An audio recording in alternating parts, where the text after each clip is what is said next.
개선해 프로야구 투나. 안녕하십니까, 캐스터입니다. 어서 들어오시오. 인사 받으십시오. 인사. 예. 자, 오늘도 준비한 소식들 여러분들과 함께 알아보도록 하겠습니다. 오늘 첫 번째 소식은 SSG의 드류 버하겐 선수가 지금 메디컬 이슈가 생겨갖고 계약 해지의 가능성이 꽤 높아진 것 같다고 합니다. 그래서 지금 새로운 후보군들에 대한 서칭이, 그러니까 후보군들은 이제 항상 늘 이만큼씩 가지고 있어요, 리스트를. 근데 거기에서 이제 올 수 있는 선수들, 그리고 얼마나 빨리 또 합류가 되느냐. 퀄리티는 당연한 거고. 그러니까 이제 우선순위가 있거든요. 근데 그거에 있어서 이제 드류 버하겐 선수를 앤더슨 선수의 대체자로 뽑았는데 화이트는 재계약을 했으니까. 근데 이 친구가 사실은 알고 봤더니 계약을 먼저 했대요. 근데 보통은 에이전트랑 얘기를 주고받고, 그리고 어느 정도 공감대가 형성이 되면 계약하자라고 하고 나서 그게 오케이가 되면 이제 메디컬 테스트를 합니다. 그래서 그게 최종적으로 통과가 되면 그때 이제 사인을 해서 정식으로 이제 계약 발표를 하게 되는, 보통 이제 그런 프로세스인데, 이 친구는 약간 일정상 무슨 사정이 있었는지 계약을 먼저 하고, 그리고 나서 메디컬 테스트를 진행하기로 상호 이제 합의를 했나 보죠. 근데 그리고 나서 계약을 하고 발표를 했고 메디컬 테스트를 했는데 거기에서 이제 이상이 발견이 됐다고 합니다. 자, 그러면 지금 우리나라 특히 SSG 같은 경우에는 보통 이제 빠르면 다음 주, 다다음 주 이제 다 스프링 캠프를 떠나고 보통 외국인 선수들은 현지에서 합류를 하잖아요. 근데 지금 이 상태에서 만약에 새로운 선수와 컨택을 해서 그 선수가 스프링 캠프에 정상적으로 합류한다? 제가 봤을 땐 지금 힘들거든요. 물리적인 시간이. 그러면 SSG 입장에서는 상당히 마음이 급해질 겁니다. 왜냐하면 한 명만 딱 컨택해갖고 야, 너 계약하자 해갖고 무슨 이렇게 하는 것도 아니라 얘는 어떤 장점이 있고 이 친구는 어떤 장점이 있고 최종적으로 우리 쪽에서 먼저 결정이 된 다음에 그 다음에 너 괜찮겠어? 올 수 있어? 없어? 후보군 한 두세 명을 갖다가 다변화를 시켜놓은 다음에 거기에서 이제 결정을 하게 되니까 이게 시일이 꽤 지금 촉박한 거죠. 그래서 그런 부분들, 이 새로운 외국인 선수에 대한 투수에 대한 소식이 언제 들어오는지, 이렇게 되면 사실은 화이트가 졸지에 1선발이 될 수도 있어요. 두 번째, 최원준 선수인데요. 사실 제 방송을 오랫동안 보신 분들이라면 제가 늘 SSG와 KT의 야수 구성에 대해서 항상 오랫동안 지적했던 부분이 뭔지 아실 겁니다. 장타, 특히 홈런 아니면 점수 나기 어려운 팀. 득점 루트가 상당히 협소한 팀. 거기에 KT는 노쇠화가 좀 심해서 전체적으로 느린 팀. 저 보시면 리그 최악의 느림보 팀이라는 얘기가 나와 있습니다. 사실 KT가 마땅한 테이블 세터진도 없는 팀이죠. 어느 정도로 테이블 세터진 구성이 어려운 팀이냐 하면 허경민 선수가 이적하고 나서 허경민 선수가 1, 2번을 거의 들어갔을 정도니까.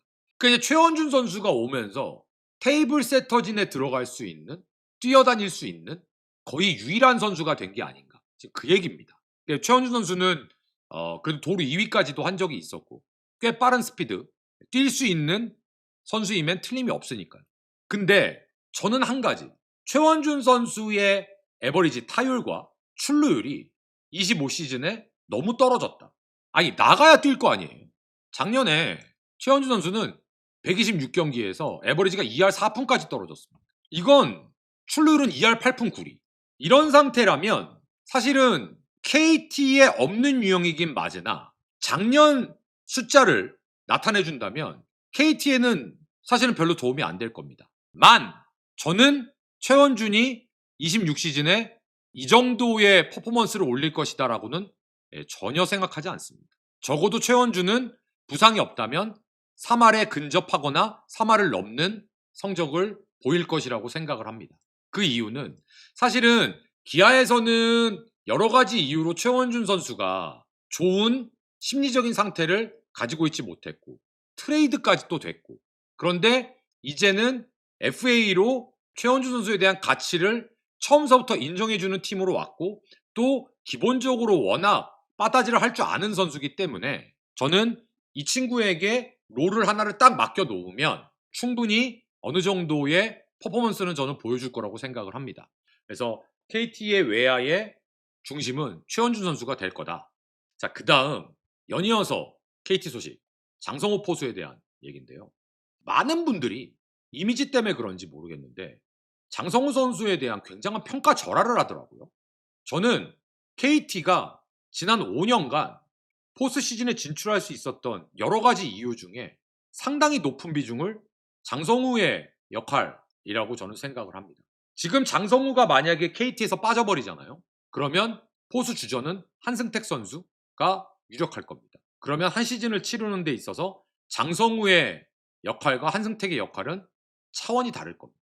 그러니까 보통 특정 선수의 가치를 어떻게 생각을 하시면 편하냐 하면 그 선수가 그 팀에 없을 때를 딱 생각을 해보시고 고민하시면 그 해당 선수의 가치 평가하는 데 있어서 상당히 빨리 객관적으로 접근하실 수 있을 겁니다.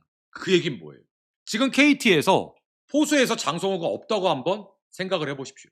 그러면 딱 생각이 잡히실 겁니다. 실제로 KT의 대부분의 투수들에게 장성호 선수의 역할 이런 것들이 어마어마하게 높게 평가를 받고 있고 엄청난 신뢰도를 쌓고 있습니다. 그래서 장성호 선수가 지금 계약이 지지부진하고 느려지는 이유는 입장 차이라고 저는 생각을 합니다. KT도 알아요. 장성호 없으면 지금 당장 굉장히 중심이 흔들린다라는 거. 그 얘기는 KT도 장성호 선수의 필요성을 충분히 알고 있기 때문에 절대적인 전력이라는 거죠. 그러면 보세요. 장성호 선수는 그걸 모르겠습니까?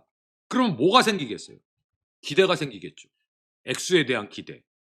근데 보세요. KT가 돈을 쓰는데 프로세스도 상당히 복잡하고 액수 자체도 일반 기업하고는 차원이 다릅니다. 제가 이 말씀을 왜 드리느냐. 김현수 데리고 왔죠. 최원준 데리고 왔죠. 총알을 벌써 어느 정도 썼어요. 그래 놓으니까 정작 장성우 선수한테 써야 될 돈이 여유가 그렇게 많지 않을 겁니다. 장성우 선수 입장에 니네 나 없어도 돼? 나 없으면 안 되잖아. 근데 이게 뭐야? 장성우 입장에서는 서운하니까 돈 더 주세요.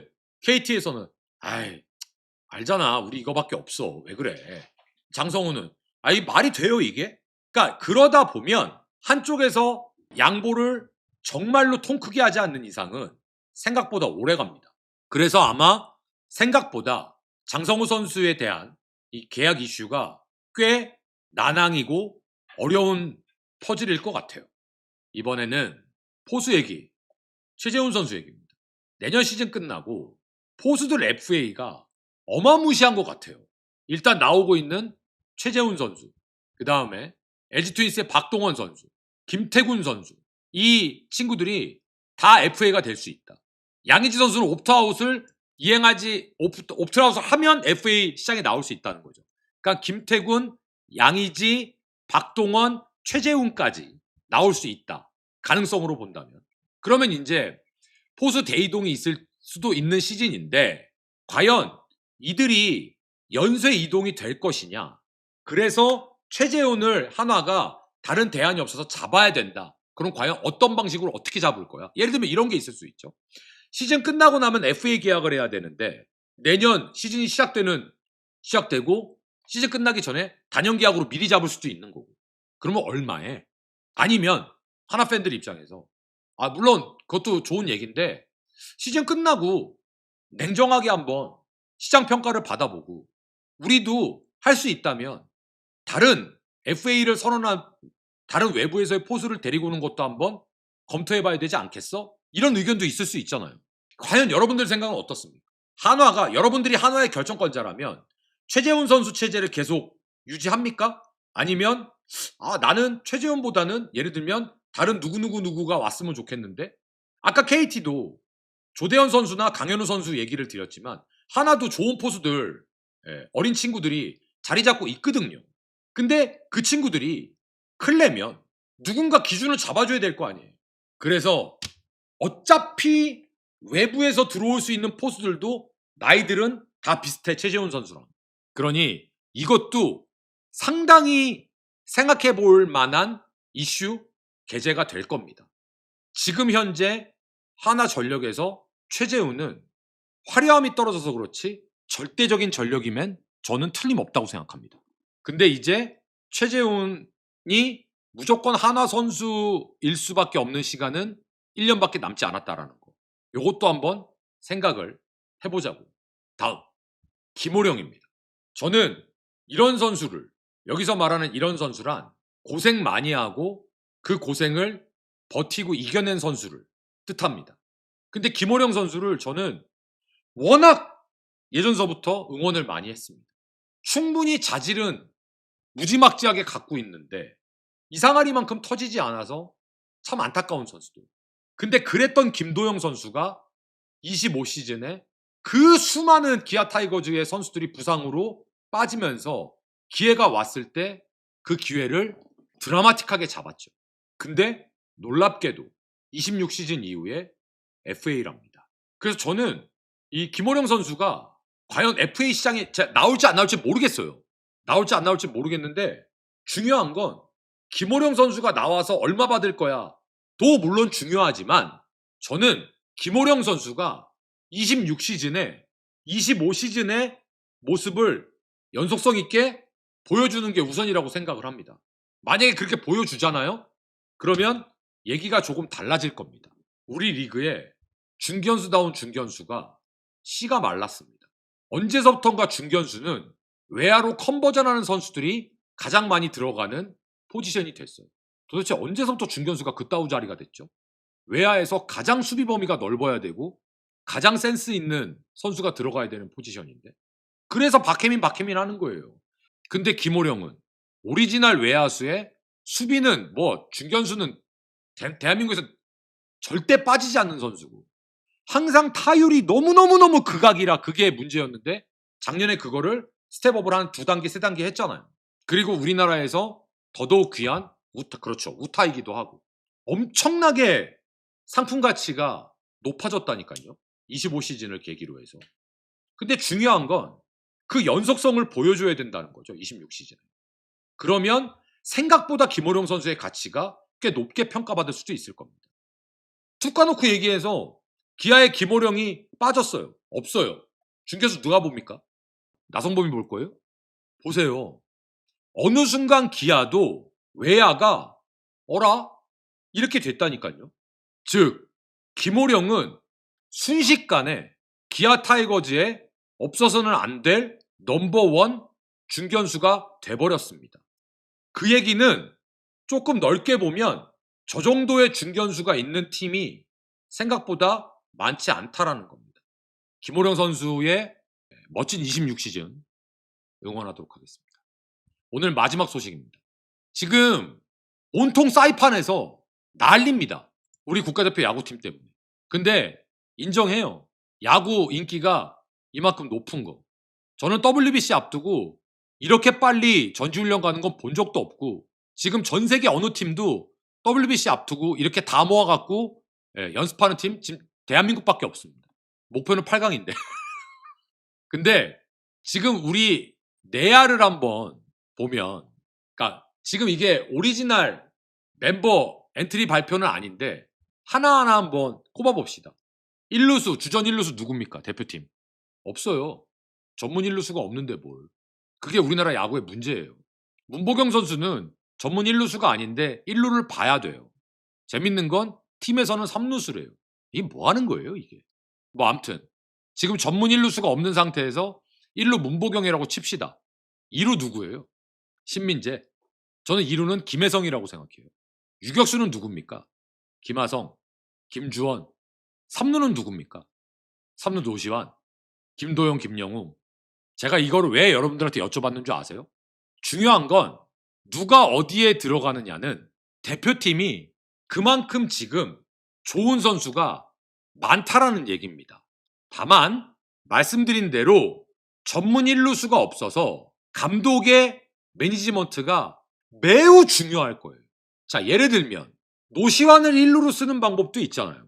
김도영이 3루로 들어간다면, 김도영이 지명타자로 들어간다면 3루에 노시환, 1루에 문보경. 이런 것도 있죠.